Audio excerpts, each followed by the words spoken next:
Welcome two माय channel ममता Chauhan RMS में आप सभी दर्शकों को ममता का प्यार भरा नमस्कार। आज मैं आप लोग को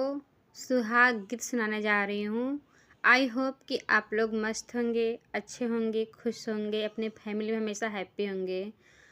आप लोग को मैं गीत सुनाने जा रही हूँ।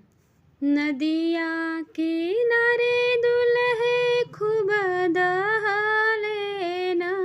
अरे खूब दहलेना, अरे अब के कर जो हिला बाट रे लालनवा, अरे अब के कर जो हिला बाट रे लालनवा, बटिया जो हिला अपने पापा हो जी का, अपने पापा हो जी का, जवन पापा रचन बियाह रे लालनवा, अरे जवन पापा रचन बियाह रे लालनवा, नदिया किनारे दुल्हे खूब दहलेना, खूब दहलेना, अरे अब के कर जो हेला बाट रे लालनवा, अरे अब के कर जो हेला बाट रे लालनवा,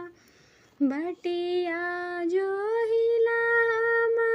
अपने चाचा हो जी का, अपने चाचा हो जी का, जवन चाचा रचन बियाह रे लालनवा, अरे जवन चाचा रचन बियाह रे लालनवा, नदिया किनारे दुल्हे खूब दहलेना, अरे खूब दहलेना, अरे अब के कर जो हेला बाट रे लालनवा, बटिया जो हिला अपने भैया हो जी का, अपने भैया हो जी का, जवन भैया